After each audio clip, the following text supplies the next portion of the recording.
g'day, Manny's Bushwhacker Luke here, 2015 Hall of Famer, and you're listening to Turnbuckle Talk. Yeah! Whoa! This is pro wrestling's only modern-day Viking Gunner, and you're on Turnbuckle Talk. Hey, this is Nick Magnus-Solis, and you're listening to Turnbuckle Talk. Hi, this is Leva Blue Pants Bates, and you are listening to Turnbuckle Talk. Hey, this is Jeff Jarrett, the king of the mountain and founder of Global Force Wrestling, and you're listening to Turnbuckle Talk. Hey, fellas, you guys have a great day, and this is only because I'm talking to Canadians. It is actually spitting snow in Tennessee. See? Oh my God! That's a great. We've had 70-degree weather here. We really had a warm December, and I get on the phone with damn Canadians and we're spitting snow. So. Ladies and gentlemen, welcome to Turnbuckle Talk, Creative Ousting, episode number 342. Let me just show you what we got here. Bam, Creative Ousting, Vince McMahon out. It's going to be our main topic for tonight. I'm Chris Best alongside OMD, and how are you doing, sir? I am doing well today. Long day at work, but it wasn't overly physical, overly demanding.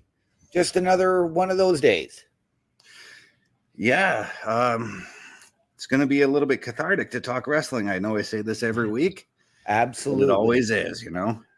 So let's get into our first story of the day, and that is the WWE has decided to remove Bobby Roode from the main roster, as he now has become a producer for the WWE. We all know the amount of history and knowledge he brings to the producer role, but OMD, let me know, how do you feel about this situation? It's bittersweet because I am a huge, huge Bobby Roode fan. I had the opportunity a number of years ago to meet him when he was with Impact at a live event with our normal host, Mr. Carl Carafel, and see him live. We know he was responsible for some of the production there based on his history with Scott D'Amore and Team Canada. So the wealth of knowledge that he is bringing to this position is fantastic. But yeah, I am disappointed to see it end this way, if it's over or if he can recover from his neck surgeries to make a return to the ring. I mean, like, the dude has sunk in well over 20 years in the wrestling business, and he's been through it all. He's been a manager, he's been a wrestler. He knows how to talk to these guys and how to help the wrestlers formulate a storyline for their matches, because that's essentially what a producer role is in the WWE. They're there to help create the finishes, build the matches, you know? Right. So, I mean, like I said, it's very bittersweet to see this. And great for him that, you know, WWE has chosen to keep him employed. Yeah. Now, granted, he could go back. He could go anywhere in this industry and produce and be fantastic at it. Right. And he's also going to have alongside him like a plethora, there's that word again, a plethora of producers that'll help him guide his way through that locker room. Michael Hayes is already there. I mean, you've got Michael Hayes, you've got Petey Williams, you've got Jason Jordan, Tyson Kidd. So, I mean, it's not that he's alone. Yeah. You've got the Hurricane. Yeah, and these are dudes that, like, especially in the Hurricane's case, that Bobby Roode would have grown up watching, and Michael Hayes' case as well. Absolutely. So, like, I'm very excited to see the types of matches that he's going to produce. And if I see, like, he produces a Gunther match, I know we're going to get a damn good match, you know? Right. The other thing that I would love to see from Bobby Roode is him come back as a manager. Yeah. If the situation so calls for it. And that would be fantastic. That allows him to be out there interacting with the crowd in and around the ring so that it doesn't take away and, for lack of a better term, diminish his legacy. Yeah. I tell you though, I wouldn't mind seeing him come back for a couple of one-offs, maybe like a quick little spot in the Royal Rumble or something like that.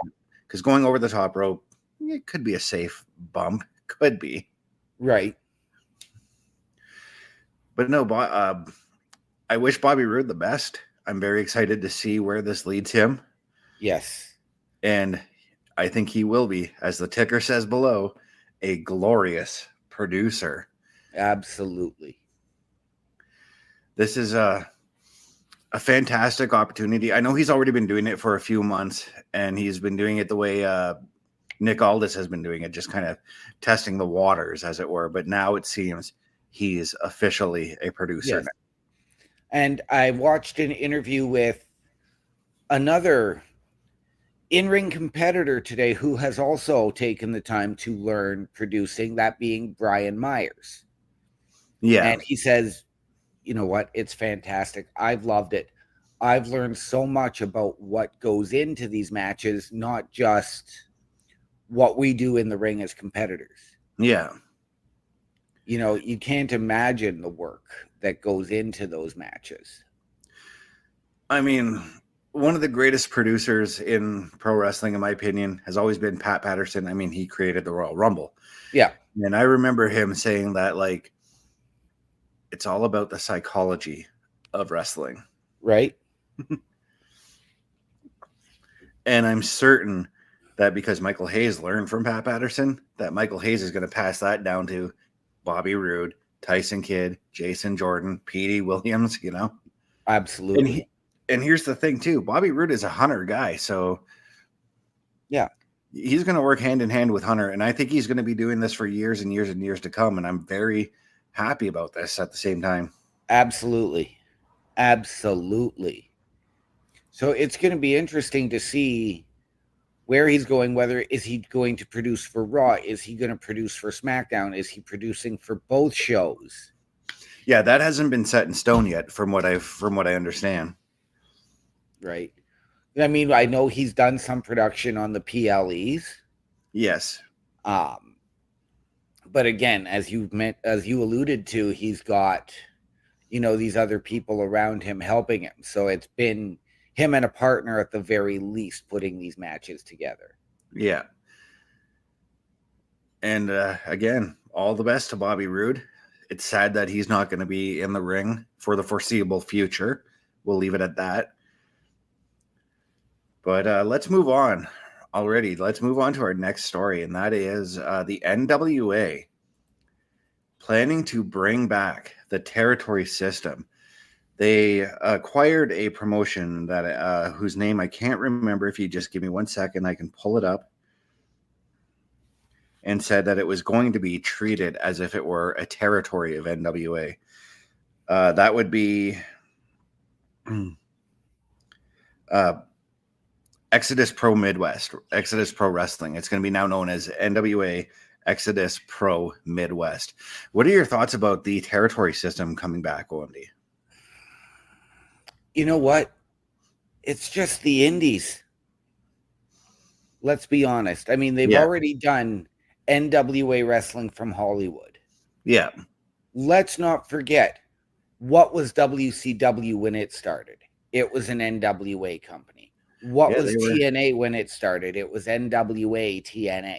Yeah. So it's never gone away. The territories is just the indies. It's just another way of saying it. Yeah, and I'm kind of excited to see it come back. I don't think it'll ever come back to the glory it once was in the 70s and 80s. It won't. But here's the thing about coming up through the indies and working that system. The amount of seasoning you get before you make it to the big stage. Right. You get to go work different crowds. Yeah. Some are going to be hostile. Some are going to be loving you. I mean, and some are just going to be blasé and bored. When it was the territories, you know, you'd have one promoter call another and say, hey, I've got so-and-so, his time in this area is coming up. Do you want him? Mm-hmm. And they would, arrange a trade of talent. Yeah. Essentially, with the exception of Andre, who was free to pick and choose his territory where he went. Yeah, and Ric Flair when he was the world heavyweight champion, though. Right. And that's the other thing, too. For a guy like EC3, this provides a lot of fresh feuds for him. It does, but I mean, he's tried doing this with Control Your Narrative and creating another independent. Yeah. That didn't work. But what I mean is he can travel from company to company under the NWA brand. Right. You know what I mean? Right. But I mean, we've seen that with AEW when they had the All Atlantic Championship. That title was able to go brand to brand, company to company to be defended. Yeah. You've seen Impact do that. So it's not something new. It's just a rehashing and putting a familiar word and a familiar term on the same type of thing. So I've got to pose this question to you because I've talked a lot about Jesse Goddard in the past, and right now Jesse Goddard has got a feud going on with EC3.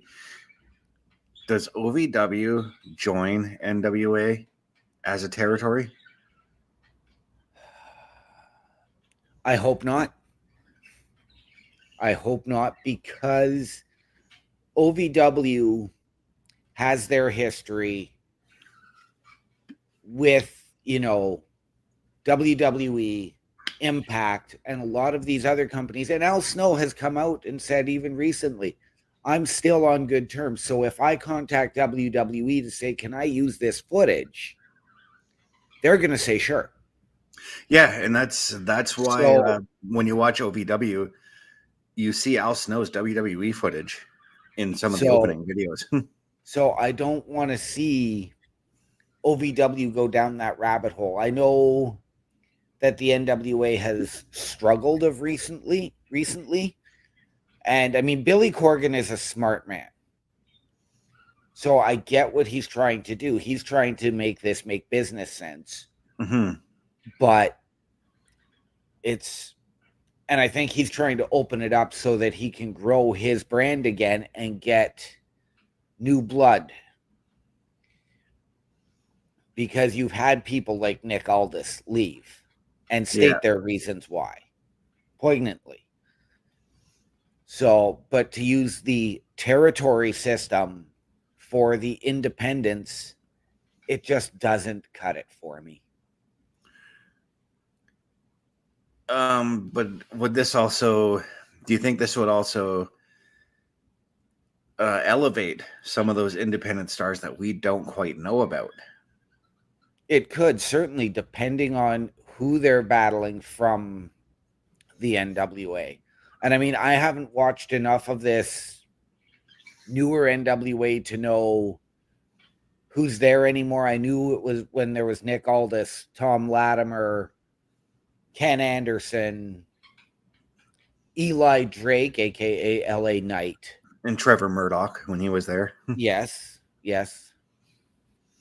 But beyond that, I couldn't tell you who's there now. Oh, I believe James Storm is still a member, but I'm not sure. Yes, James Storm is still there. He just did a show recently with them.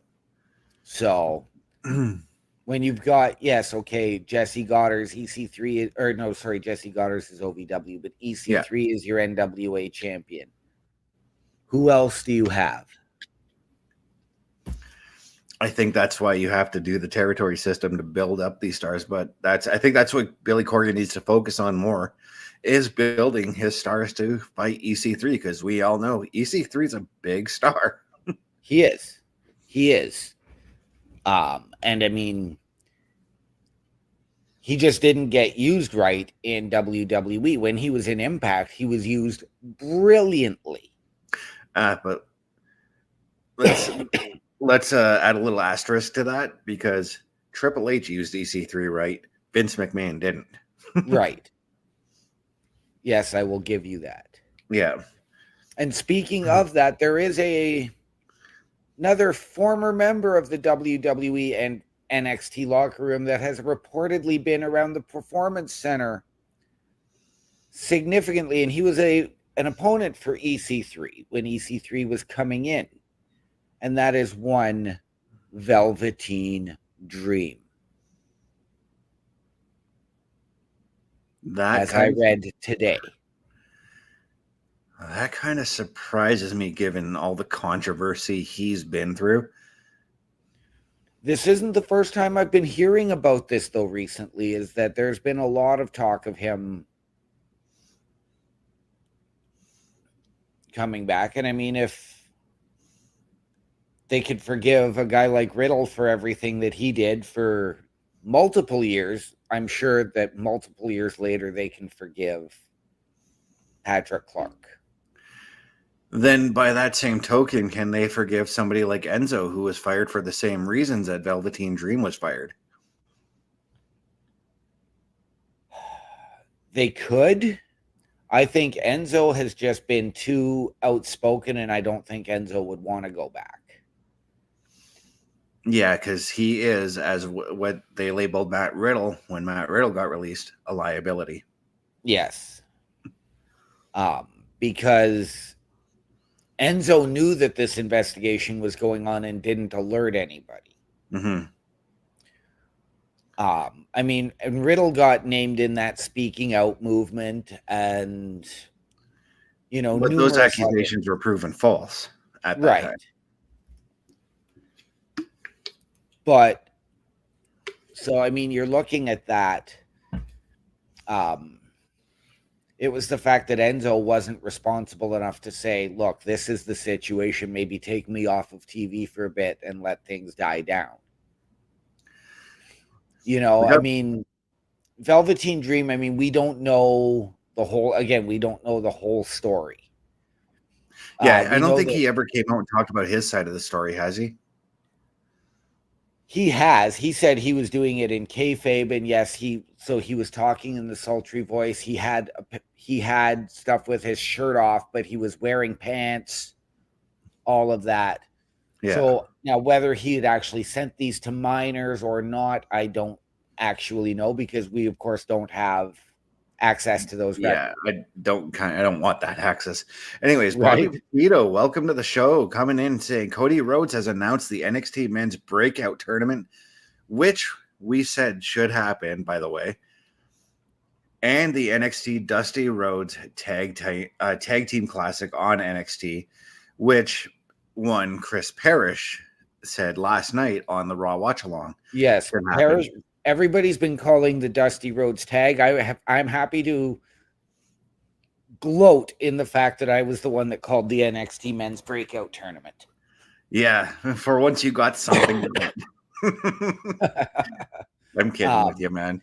But no, I'm excited now to see that we're doing this breakout tournament for the men's now, because I'm kind of curious to see who's going to be on that roster.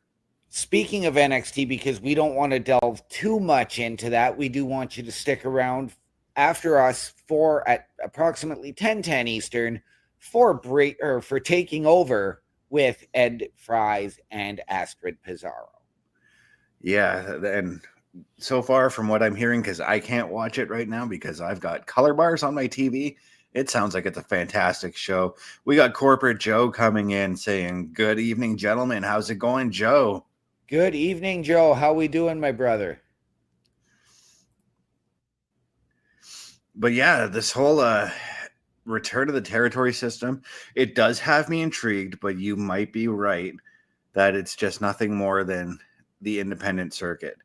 But let's keep in mind, though, that when the territory system happened, the independent circuit was kind of treated like an outlaw company. Like nobody was affiliated with, if you weren't affiliated with the NWA, you were called an outlaw company.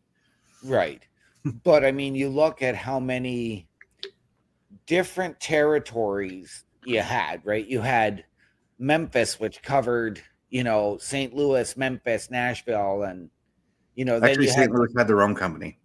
Okay, then you had, of course, the Florida territory, you had the Georgia territory, and you didn't have to necessarily be affiliated with NWA because you had AWA, you had, all these other different overall promoters and bookers Right. watching over these independent companies in these territories. Even at one point, WWE was a member of the NWA. Right? But moving on, speaking of wrestlers who have been through the NWA, we're going to talk about one wrestler's son, that being one Brian Pillman Jr., who is getting a name change for for his debut in NXT. Now, excuse me, I'm just choking up on my throat here a little bit. So they unveiled that he is going to be named Lexus King. This is a play off of his half sister who passed away in a car accident, who was named Alexis, and his mother Melanie King. What do you make of this name change? Should he have stuck with the Brian Pillman name, or is this actually a nice little tribute that he wants to do? This was a name he came up with himself. Really, that is news to me. Yeah. I had actually heard that it was in tribute to both of his sisters. It's also his mother too, who is Melanie King. There was nothing I heard about his mother. There was his sister Alexis and one other sister. And honestly, I can't say that it was him, because we know that WWE is big on changing people's names. And but they're saying that Brian Pillman Jr. himself is saying that they asked him what name he would like to use. Okay. So I mean, again, like I said, this is something I didn't know. I'm just I'm going with the standard, which is WWE, again, changing somebody's name, not for the sake of changing it. Yeah. I think in this case, it was probably, if it was WWE, it was so that he wasn't overshadowed by his father's legacy. Yeah, and does that brings up something. A couple of weeks ago, Carl Carafel had said on this show that he wants to see Pillman Jr. kind of distance himself away from Pillman Sr. and carve his own niche and become his own wrestler. Absolutely. Is this a way that could help? It absolutely could. It absolutely could. I mean, if you take a look at a guy like Braun Breaker, where, yes, that was a name given to him by WWE, but they were never allowed to mention his family history until his dad showed up at TakeOver. Yeah, and the Hall of Fame induction. Yes. So, you look at that, and they're trying to get away from that because, I mean, you've had some phenomenal second and third generation talents, Cody Rhodes, Randy Orton, and you've had some busts. Ted DiBiase Jr., Primo and Epico. To a certain extent with Primo and Epico, because they've had success outside the WWE in wrestling in Puerto Rico. Yes, but I'm talking in the WWE, they were flops. Yeah. Even Angel and Umberto are not. Well, I mean, right now they're being featured more heavily. So yes. But Bobby Petito coming in and asking us, do we see Brian Pillman Jr. at some point forming an alliance with Natty, maybe rehashing that the Hart Foundation stable? Again, I hope not. I was going to say no as well, because if you want to keep Brian Pillman Jr. away from Brian Pillman and let him carve out his own niche, then you got to keep him away from the Hart side of everything as well. And he did that when he was in MLW with Davey Boy, with D.H. Smith. Yeah. Yeah. So you've got to keep that separate. I still think, depending on what they're going to do with his character, I still think that he might be a great fit for Chase U. He could be, if they're going to give him and I'm hoping that they get him away from that type of varsity blue chip prospect type of gimmick. Right. so that you don't have that confusion. Right. Let him become his own man. Let the people formulate their opinion of him. Right. And already, like, from watching him in AEW, I mean, I do see the comparisons as far as his in-ring goes to Bryan Sr. Right. But it already started to feel like he was carving his own niche there with the Varsity Blondes to a certain extent, because there was still a bit of a Hollywood Blondes kind of vibe in that tag team. You had that. You had the Varsity, the Blondes aspect. You had, as long as they don't put him, as a loose cannon. Yeah, because so to speak. Then I think we're all good. As long as, the way I think that it could work, and this might be the best thing for him, is when he's ready to go to the main roster. If there's one guy you'd probably want to put in his corner, it would be Randy Orton. I could see that. I'd be fine with that. It totally would be fine with that, and that all depends on how long it would be until we see him up on the main roster, which I'd probably give it about a year, 2 years tops. Yeah, definitely. I'd give it at least a year, unless they decide to, just rush it, of course. Right. We've seen them do that before, but now they seem to be really taking their time and getting all of these people, regardless of whether they're NXT, Raw, or SmackDown, getting them the proper development and training, and let's get you over. Let's get you guys up to where you need to be up to snuff. And already, I can already tell you, Brian Pillman Jr. is going to end up on the main roster. Oh yeah, I can guarantee that. But no, I'm very excited to see where he goes, what kind of character they're going to give him with this name change.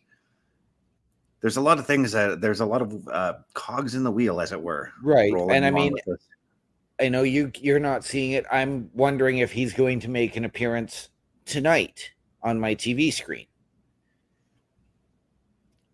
I mean, I did hear some rumors, and they've been playing those vignettes. That they have. And that's not to say, because all the NXT wrestlers, they still go through the PC teachings and all that while they do the NXT shows. Let's preface that as well. Absolutely. Absolutely. But again, we will let Ed and Astrid discuss NXT in depth at 10:10 tonight on Taking Over. Yeah. You mentioned loose cannon. Let's talk about one of our most favorite loose cannons who's recently left us. OMD, I'm going to give you the floor on this one. But the Bray Wyatt angle. Yes. To possibly continue. Yes. Tell me what you know about this. I know probably as much as you do. There is talk of them recreating the Wyatt Six with Uncle Howdy at the helm to lead it. Beyond that, we don't know who is in it, but it will be done in a way to pay tribute to Wyndham and the Bray Wyatt character and continue on that legacy. Okay, so I'm not a fan of angles based on dead wrestlers happening. Right. No, and this kind of isn't, but kind of is at the same time. So there's a little bit of an uncomfortableness with this, right going on with me. I think the fact that they are not rushing this to allow,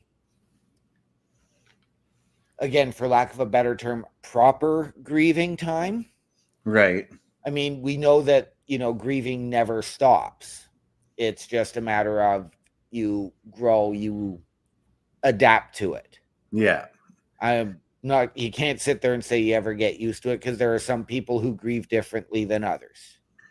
Yeah, and we're not even 2 months removed away from Bray Wyatt's passing. Right. So I mean, like, I haven't heard of anything on this until at least the new year. And if they even do it, if there's any members who want to do it, you got to remember, I mean, Yeah. past alliances, I mean, Braun Strowman is still out injured. We saw Yeah. Eric Rowan at the tribute show, but again, we haven't seen him since. Alexa Bliss is off pregnant. So, you know, where do you fill those roles? That's what I was going to bring up next, because the way it seems, I wouldn't mind Joe Gacy still. I was going to suggest Joe Gacy, and maybe, although she's still a little bit green, maybe you bring Ava up into a non-competitive role. Yeah. And let's talk about that. Let's talk about Ava Raine coming up, possibly, if this were to happen. So Ava Raine's still completely green as hell. But remember when Liv Morgan got called up? She was green as hell. Yes. And now look at her. Yep. And for Ava's sake, I mean, we all know that I am not a fan of her father. Mm-hmm. I am not a fan of Dwayne. But I do not want to see her become, as we discussed, I do not want to see her become a, you know, multi-generational talent. Because how long have the Anoa'i family been involved in not just WWE, but in wrestling? I mean, they've been involved for both you and I our entire lives. Right? So we grew up, the first Samoans we saw were the Wild Samoans, Afa and Sika. The first Samoans I truly remember were actually the Head Shrinkers, which were managed by Afa. Yeah, see, that's the same with me too. But in going back and watching wrestling from around the time that I started watching, Afa and Sika were still there. Well, Afa was at the tail end of his career. Sika still had like 3 or 4 years still in him. Right. So we've had that. I'm proud to say I was at the Wild Samoans Hall of Fame induction in 2007. Yeah. And then we had Yokozuna coming up. We had Rikishi. Rikishi is Head Shrinkers. Yes. There has never been a time in wrestling where we haven't had a Samoan in the WWE. Right. And so, I mean, I don't want to see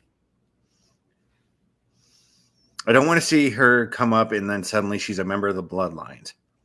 Well, no, not even that so much, but I just don't want to see her come up and be, as we discussed earlier, one of these multi-generational talents that flops.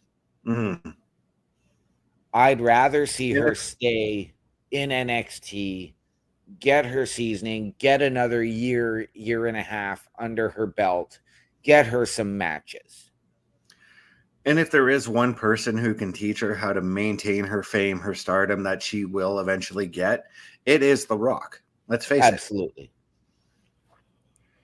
But we got Bobby coming back in here asking, do we see Alexa Bliss possibly joining, as she was supposed to be joining with Bray anyways? I think I do. But I don't know, you know? Yeah, I don't know. I can't speak on her behalf, you know what I mean? Yeah. I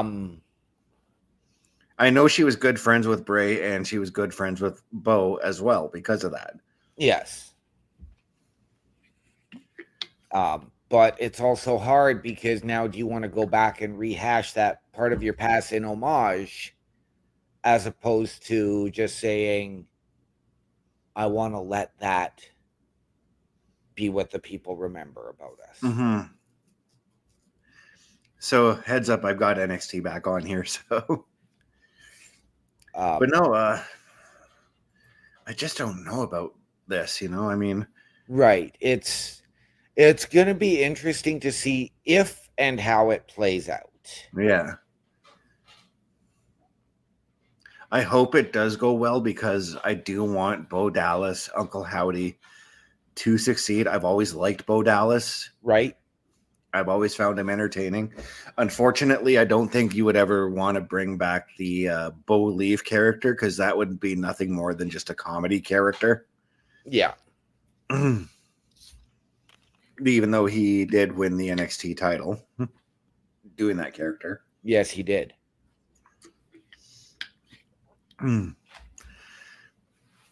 But who else other than Joe Gacy and Ava Rain? I mean, I wish Gallus Dyad, but they're not there anymore.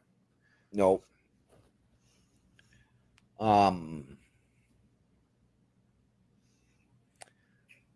You would almost hope that that's where maybe Braun and Rowan could come back. Yeah, and nobody knows when Braun is supposed to come back. So right, but I mean, again, do they want that? Do they want to be doing that, or do they want to be remembered for what was and not trying to recreate that magic? Bobby brings up a good wrestler for the female role. Nikki Cross could be perfect for this. Yes, because actually she is the only one there, and I just read there is a promotion over, I believe, in the UK that has a 6-man tag coming up featuring Sanity under the Sanity name. So even with Killian Dane, because I want Killian Dane back. No ifs, ands, or buts. It's Big going to be Eric Young, Big Damo, and Alexander Wolf with using his proper name, but they are wrestling under the Sanity banner. Nice. But Big Damo is one guy I so want back. I was pissed off when he got released, you know? Right. But I mean, if he's happy doing what he's doing, then all the power to him. Yeah, I mean, but at the same time, like, again, this whole Bray Wyatt thing, it's kind of got an air of uncomfortableness with me. Right. It's similar to when they decided that they were going to do Randy Orton and Ray with the Eddie is dead, Eddie is in hell promo. That was Batista. No, it was Eddie and Ray when Ray was going for the title in 2006. That's the one I'm referencing. Oh, I only remember Batista doing that. It was the promo after Ray won the Royal Rumble, and they were setting Randy wanted a shot at Ray to put. Randy wanted Ray to put his WrestleMania title shot on the line for No Way Out that year. Oh, I don't remember. But no, I get where you're coming from, and I mean, again, we saw that. Ray got the belt as a tribute to Eddie. When, Edge had to retire 10 years ago, they put the belt on Christian only for him to lose it a week later. And there is no need for that. Yes, it's great for the respect factor, but when you're doing it in vain of somebody, there's no need for that. Yeah. I mean, going back to Ray, Ray did deserve the world title. He did. But I mean, again, that was just the reason they put it on him the first time was because Eddie had passed, and it was the tribute to Eddie. I mean, it was the same thing with Christian when Edge had to retire. And I mean, it's not just WWE that we've seen it. We've seen it happen all kinds of places. But again, it's not one of those things that needs to be done. And don't get me wrong, if Bo Dallas comes back as Bo Dallas or Uncle Howdy, regardless of what character he comes back as, we are still going to be reminded of Bray Wyatt's passing. Absolutely. No matter what he does. Absolutely. Mm-hmm. Even when Liv Morgan comes back, because, I mean, Bray's her brother-in-law. Yeah. Even when Alexa comes back or Braun Strowman. Right. Although Braun has managed in the last few years to actually shy himself away from being a member of the Wyatt family, Yes. But I think right now, we are going to take just one quick little break just to showcase. Let me see here. Just to showcase some of the things we got coming up at here at OLE. We'll be back, folks.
Promotional.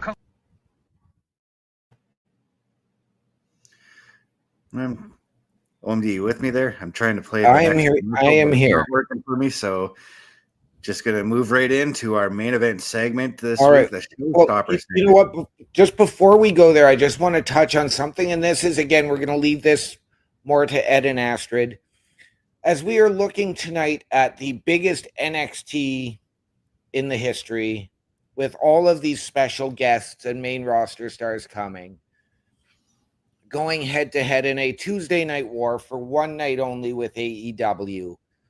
We're going to be getting into a topic probably very soon on this program that I know gets discussed on a regular basis, and that is TV ratings. We know that we're going to have your diehard marks for each individual company. You're going to have all of that. It's, again, this plethora of wrestling talent, and to be able to sit and watch it all, you can't do it.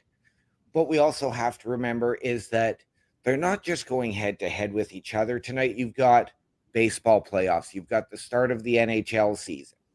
Right. You know, WWE faces off against Monday Night Football every Monday on Raw. You've got the NHL season. There's 3 games tonight, and then big nights tomorrow for us homers here. So I'll say go Leafs go. I got to actually get the blanket and pillows out. Gonna piss JJ off against this again this season with that. Oh, absolutely. So, you know, you can't put all your stock in. Yes, you can cheer and boo whoever you want, whichever company you want, but don't sit here and make it about being petty, because we know that Dynamite is doing Title Tuesday tonight. We know that they've got their next Battle of the Belts coming up on the same night as an Impact pay-per-view. So, you know, not that there's any good guys or bad guys in this scenario. You know, to hear some of the names that we've heard getting thrown around to counter. I mean, each show was going commercial free for the first half hour. Rumors abounded that Beyonce was singing the national anthem on AEW. There was a rumor that came out yesterday, I believe, that WWE was countering with Taylor Swift. That is just getting overly petty. Yeah. Now, I haven't seen Taylor Swift yet tonight on NXT, and thank goodness for that. But on nights like what we're getting right now on TV, just be happy to be a wrestling fan and enjoy wrestling. Exactly. And again, we will let Ed and Astrid talk in depth at 10:10 Eastern with Taking Over. So we've got Bobby speaking. Now that we're talking NXT very quickly here, Shotzi and Scarlett were on NXT tonight, and they are going to be hosting Halloween Havoc. And this actually makes sense considering the series of YouTube videos they've been doing where they've had wrestlers going to haunted houses and things like that. Yes. That's been a very fun series of videos to watch, by the way. Yes. So let's move on, folks. Let's get into our main event segment, our showstopper segment, creative ousting. We're going to be talking about Vince McMahon being ousted from creative. He has lost control of his he's lost creative control. Hunter has been given full reign with it now. And we've noticed this over the last few months. We've noticed where Vince has put his creative inputs in and where Hunter has put his creative inputs in. We've really noticed this in the last year and a little bit since SummerSlam of 2022. Mm-hmm. And we've seen the improvements. And it's not just Raw, not just SmackDown, but we're talking NXT, we're talking PLEs, we're talking overall. Yeah. And good on Endeavor for whether they insisted that it's Triple H or, whether they just wanted to force Vince out. I mean, we know that there's those other situations there as well with the feds investigating Vince. I'm just going to shoot it right out there. Yep, exactly. So we don't even know how much longer Vince is going to have his spot on the board of governors with Endeavor and TKO. See, yeah, because I thought that Vince was actually going to be like, okay, the sale's done, I'm out, Right. But that's not the case. And Vince is out of creative, and I'm actually glad for that. Right. Because at the same time, with him being on the board of governors with TKO, I had to look at the kind of paperwork he would be handling, and there really would not be any room for him to do anything creative with the amount of stuff that he's taken on with this role, Right. But I mean, again, you've got this investigation ongoing, so there's no sense in him even doing it. Would be common sense on his part to walk away as well. I'm sure there were guys in the locker room and girls that would love to have Vince's input. But I mean, if you take a look at the way DX has run things, I mean, I've said it before, I'll say it again. They broke the rules and now they make them. Yeah. With, Triple H in charge of creative, Shawn running NXT, and Road Dogg running all the live events. And that's just it right now. They've got a very cohesive unit working that creative. So we've got, as you said, Shawn doing NXT, Road Dogg doing the house shows, Triple H doing Raw, SmackDown, PLEs, and I'm sure Road Dogg's there helping him out with that as well. Absolutely. And then, I mean, you look at Michael Hayes, Jeremy Borash, all of the producers, Bobby Roode, as we were talking about, Nick Aldis, as if he is still there and still learning, we don't know. We haven't heard much on that. So it's fantastic. Yeah, and as I've said, when Vince came back from his retirement, we did see glimmers where Vince was putting his input on a lot of things. Yes.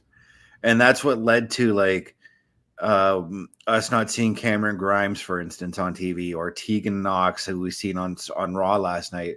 A lot of these talents that Triple H wanted to protect and did protect when the releases happened. Yes. There are guys that I know have said, the sale and Vince losing all of that is what cost me my job. You've had guys like Rick Boogs who came out and said the grind and wrestling sucks. To a certain extent, Boogs is right, I mean, if it's not for you, then just say that. Don't sit there and bash our industry. Don't be a Ronda Rousey and then try and come back and placate to us. Okay, but I think that was honestly, I think that was Ronda actually just being a heel and playing her character for everybody. You know what I mean? I know what you mean. I don't agree with that.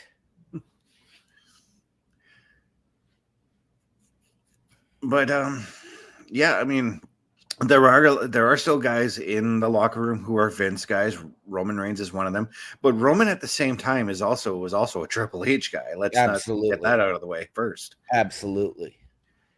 So it now excites me now.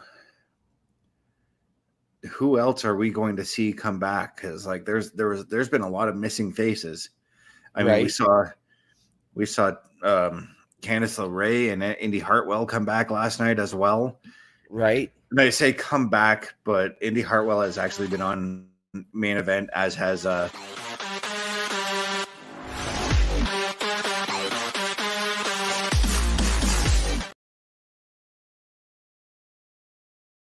Cat for that one, guys. Joe, does the cat need to be fed there, Mr. Best? She's just being super clingy right now. But anyways, no, I'm looking forward to like seeing all these faces that we haven't seen on the WWE TV in a long time. Right. Coming back. We got it a couple of weeks ago with Johnny Gargano making his return. And last night. And we got Cameron Grimes now doing a thing with Austin Theory on SmackDown. Right. We got Pat McAfee at the pay-per-view. We got Carlito getting some TV time because of the pay-per-view, or the PLE, sorry. So this begs the question. The rumors are going around FTR maybe out of AEW soon. FTR were Triple H guys. They weren't Vince guys. They were Triple H guys. They were Triple H guys. I got some clarity on that rumor as of today, because there's also the rumor that, one Bill Phil is supposedly coming back. Yeah. Because I forgot FTR are also Punk guys. And yes, Dax Harwood has filed a trademark on the term CMFTR. Basically, FTR came out and he said, "We say top guys out all the time. We're not going anywhere." Yeah. But that also begs the question, because another guy, I know Adam Cole's got a number of years still on his contract with AEW. At some point, I think we see Adam Cole come back. I'd love to see it. But again, it's going to be a case of now, can Adam Cole get and stay healthy? Yeah, at that point. Because Adam Cole, let's face it, he's already got 15 years already in the ring? Yeah. Pretty close to it. And I mean, he's what, 33? Yeah. So, I mean, another good one. A woman who is coming back, Kairi Sane. Yes. But again, Bobby, please, Bobby, I'm going to encourage you, check out Taking Over tonight, following NXT at approximately 10:10 with Ed and Astrid. Yeah. They are the NXT experts. Please leave it up with them. Please talk to them about it. Yeah, but if you're going to bring back Kairi Sane, she's going to be a main roster comeback. That's for sure. Yeah. But yeah, there's just a lot of things now that Hunter has got back his creative control. Yes. It's going to be Hunter answering to Nick Khan still, and Nick Khan has been firmly in the corner of Hunter. Let's not be around the bush on that one. Could we maybe see, and I would love to see it, but could we maybe see a $1 billion princess return? She would be great for the women's division because of the booking that she did for the women's division. Right. And I mean, she's even come out and said, no, that was not just me. That was the women stood up for them. Yes, I went to bat for them. Paul went to bat for them. Sean went to bat for them. But the one thing that if she does come back, I don't want to see her standing as the face of the women's division like she kind of started getting to be. You know what I mean? Right. No, I completely get it. I mean, have her come out and make major announcements regarding the women's division, but not be like the center of it all. You know what I mean? Right.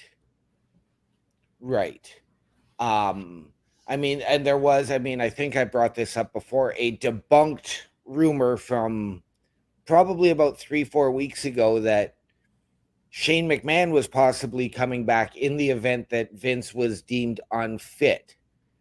And Shane had supposedly offered to come in and fill in that role. That then had Triple H supposedly saying, I will happily walk away if Shane has any authority. Now, this rumor was all debunked, both sides of it. Yeah, because Shane and Hunter are still pretty close. Man. Right. And I mean, they're brothers-in-law. Yeah. So you don't want to have that type of animosity. So, you know, like these were debunked rumors in a matter of 48 hours. Yeah. So how, going back to the list of release guys, how soon do we see some of these guys come back if they do decide to bring them back? Because I can see Hunter maybe bringing back, again, I'll bring him up, Elias can possibly do it. Yep. I could see Elias at the Rumble, maybe for a one-off spot at this point. I mean, right now it's still too soon. We're still like, what, 2-3 weeks removed from the mass releases? Yes. Yeah. We're still reeling from those, but not necessarily making do, but enjoying the product that we're getting with the creative changes. Yeah, and that's also been the positive with all these releases too, is now we're starting to see even JD McDonough. I mean, he disappeared for a while, right? And now he's in one of the main storylines. Right. You look at the work that Baron Corbin is getting on NXT and doing with his character. It's fantastic. Yeah, and that's actually strange for me to say, because 2 years ago, if I saw Baron Corbin on my screen, chances are I was going to leave the room. Right. But no, I'm very excited now that Vince has officially been ousted. Yes. You and me both. And this wasn't Nick Khan saying Vince should be ousted. This was the top dudes at TKO saying this, you know? Ari Emanuel and Vince's boss basically said, nope, you're out. Yeah, we need you to do this, not this. Yeah. So on that note, OMD, I think we're coming up close to the 1 hour mark here. We are. 58 minutes and counting. So let me know, where can everybody find you? The people can find me right here every Monday night alongside yourself, Carl Carafel, and our good friend, Mr. Chris Parrish, doing the Monday Night Raw watch along. You can find me here alternating Tuesdays for Turnbuckle Talk with, again, yourself and Carl Carafel. On Thursdays, you can catch me on the Boar's Nest with Bubba Duke. We have yet to determine what game we're playing this week. We'll let you know that Thursday morning. On Facebook, ladies and gentlemen, you can find me at Daniel Hrycyk, Hrycyk. On Snapchat at One Man Dynamic, capitals on OM and D, and on Twitch at OMD17. All right, and folks, you can find me, youtube.com at ChrisDamage83, Twitch TV at CBRS_entertainment, threads.net at CBestFilms83, Facebook.com, Chris.best83, TikTok at CBRS Entertainment, and going back to my Twitch channels, because I've got this little guy here, my game capture card finally arrived.